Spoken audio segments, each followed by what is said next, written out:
Ditangkapnya kembali Ronald Tanur setelah bebas dari dakwaan pembunuhan berujung panjang. Dari pemeriksaan lanjutan Kejaksaan Agung, mantan pejabat Mahkamah Agung Zarof Richard ikut terseret bahkan ditetapkan sebagai tersangka kelima dalam kasus suap vonis bebas Ronald Tanur. Setelah penemuan miliaran rupiah ketika penggeledahan 3 hakim pengadilan negeri Surabaya, publik dikejutkan dengan jumlah uang yang ditemukan di rumah Zarof Richard yang diduga berperan sebagai makelar kasus. Bagaimana tidak, ada nyaris 1 triliun uang tunai yang terdiri dari rupiah serta mata uang asing ditemukan di kediaman Zarof lengkap dengan 50 kg lebih emas batangan. Lebih mencengangkan lagi, semua uang itu disimpan begitu saja dalam berangkas rumah dari Zarof. Tumpukan uang itu dipamerkan oleh Kejaksaan Agung ketika melakukan konferensi pers. Jika kita mengumpulkan selembar uang Rp100.000, maka dibutuhkan setidaknya 1 gedung bioskop penuh dengan uang untuk mencapai nilai 1 triliun. Atau jika Anda ingin membandingkan dengan barang rumah tangga, setidaknya perlu 1.000 mesin cuci yang menampung lembaran ratusan ribu agar dapat genap 1 triliun. Lantas, muncullah pertanyaan unik dan menggelitik. Bagaimana jika uang sebanyak itu rusak, sobek, atau bahkan nyaris hilang dimakan rayap? Ya, membayangkan uang 1 triliun habis dimakan rayap mungkin sedikit memilukan jika dihayati. Bagaimana tidak, uang sobek secuil pun rasanya sangat menyesakan, apalagi jika sedang butuh-butuhnya. Biasanya, kita akan melipat-lipat uang agar terlihat tetap bagus ataupun mengelem bagian yang sobek asal tetap rapih. Tetapi tahukah Anda, ternyata ada banyak orang yang bersedia menjadi penampung uang rusak dan justru mendapatkan cuan yang lumayan besar. Bahari misalnya, pria 64 tahun ini telah menerima jasa penukaran uang rusak sejak tahun 84 silam. Berawal dari hobinya mengkoleksi uang rupiah, bahkan dengan nilai paling rendah yakni Rp1 kala itu, Bahari kemudian melanjutkan usahanya dengan membeli uang rusak yang warga enggan untuk memilikinya. Mungkin di situ saya lihat sobeknya sampai di mana, jadi ada potongan. Nah, nanti saya tukar ke BI, dilebur kertasnya, kedua ditarik, ditakutnya dipalsuin gitu. Tak hanya sekedar uang sobek, Bahari juga menerima uang rusak yang biasa kita temukan setelah tercuci dengan keadaan yang lecek parah.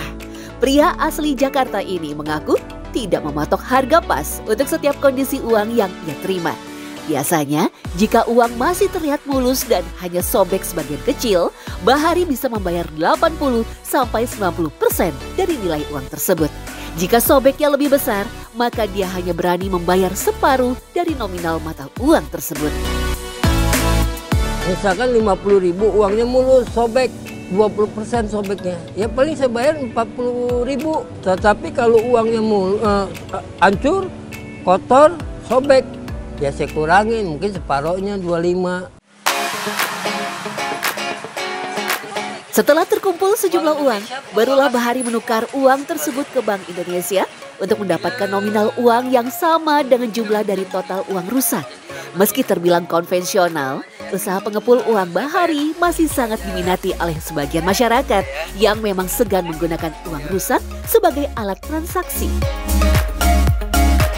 Karena daripada kebuang, mendingan kita tukarkan, dapat uang baru lagi, bisa dijual lagi, bisa beli belanja gitu. Memang, jika kita cermati, uang rusak masih punya nilai yang sama dengan uang yang punya kondisi baik. Melansir laman Bank Indonesia, uang rusak bisa ditukarkan dengan syarat tertentu dengan uang baru yang masih sangat halus. Dikutip dari laman pintar bi.go.id, uang rusak atau cacat adalah uang rupiah yang ukuran atau fisiknya telah berubah, baik karena sebab terbakar, berlubang, hilang sebagian, robek, sampai mengerut. Semua uang rusak tersebut dapat ditukarkan apabila tanda keaslian uang masih dapat diketahui atau dikenali. Tanda keaslian bisa dilihat dari tekstur, tanda air atau gambar pahlawan yang nampak jika diterawang, logo Bank Indonesia, benang pengaman, sampai perubahan tinta warna yang dapat dilihat dari sudut tertentu. Meski begitu, BI memberikan syarat tertentu dari fisik uang kertas rusak yang bisa diterima penukarannya, yakni ukurannya tidak boleh lebih kecil dari 2/3 ukuran aslinya. Artinya, maksimal hanya 1/3 bagian uang kertas rusak yang hilang. Jika uang rupiah sobek menjadi 2 bagian, maka kedua nomor seri dari 2 bagian tersebut haruslah satu kesatuan, yang berarti kedua sobekan itu berasal dari uang yang sama. Sementara untuk uang logam, fisiknya harus lebih besar dari setengah ukuran aslinya. Jika semua syarat tersebut dipenuhi, maka masyarakat berhak mendapatkan uang baru dengan nominal yang sama. Tetapi, BI juga berhak menolak penukaran jika terdapat dugaan bahwa kerusakan pada uang dilakukan secara sengaja. Lantas, bagaimana dengan uang yang tak layak pakai? Bank Indonesia sendiri telah memusnahkan uang kertas senilai nyaris 150 triliun setiap tahunnya. Uang yang telah dalam kondisi lusuh, tak layak edar, sampai kadaluarsa, dihancurkan agar tak dimanfaatkan oleh pihak yang tak bertanggung jawab. Sementara untuk masa kadaluarsa uang, terakhir Bank Indonesia mencabut masa berlaku uang kertas 500 tahun emisi 1988 pada September 1995 silam. Meski begitu, batas penukaran uang tersebut masih dibuka sampai 4 tahun ke depan, tepatnya pada 24 September 2028. Selain itu, uang kertas dengan emisi atau masa cetak lebih baru dipastikan masih berlaku sampai saat ini. Lantas, bagaimana dengan masa depan uang kertas di era digital yang sangat erat dengan teknologi cashless alias non-tunai? Meski teknologi non-tunai semakin digenjot belakangan ini, uang kertas masih menjadi primadona bagi mereka yang terkendala berbagai faktor, dari jaringan seluler sampai ketersediaan prasarana. Meski terkesan memberikan kemudahan pada transaksi di era modern, transaksi non-tunai juga dinilai punya potensi negatif. Selain kemungkinan meluapnya konsumerisme dengan adanya kemudahan transaksi, non-tunai yang sangat tergantung dengan teknologi punya resiko kejahatan cyber. Tak sekedar itu saja, biaya administrasi yang dibebankan pada beberapa aplikasi dompet elektronik juga membuat kita akan boros tanpa sadar karena nilainya yang relatif kecil. Dalam rangka kita si penyedia layanan mengelola layanan tersebut pasti ada keluar biaya-biaya ya. Biaya misalnya berlangganan cloud service dan berbagai aplikasi-aplikasi yang digunakan untuk supaya layanan tersebut bisa jalan. Makanya orang yang menggunakan layanan dikenakan biaya, di mana biaya tersebut harusnya tidak hanya mengcover biaya operasional, tapi juga harus ada keuntungan. 1 juta orang yang sudah mendownload kan untung lah gitu. Cashless juga dinilai punya keuntungan sangat besar, terutama di era yang serba cepat dan praktis. Kemudahan bertransaksi di semua tempat dan waktu membuatnya semakin menjadi pilihan, bahkan kewajiban dari berbagai layanan publik tertentu. Tak mengherankan jika di kota-kota besar, non-tunai pun semakin masuk ke dalam nadi kehidupan masyarakatnya.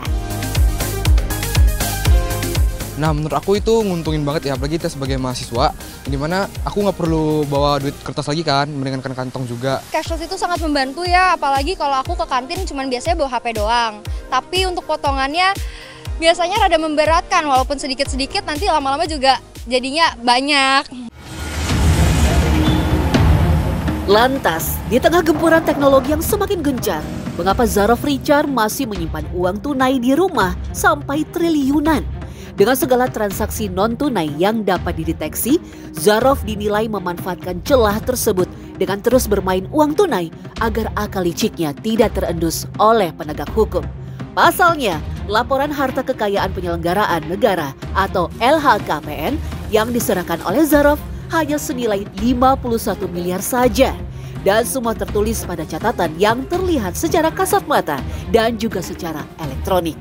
Uang tunai yang disembunyikan pun terserah bagi mereka yang memiliki untuk melaporkan atau tidak. Lantas, sampai kapan uang kertas bisa melawan zaman tanpa perlu menjadi alat yang diselewengkan?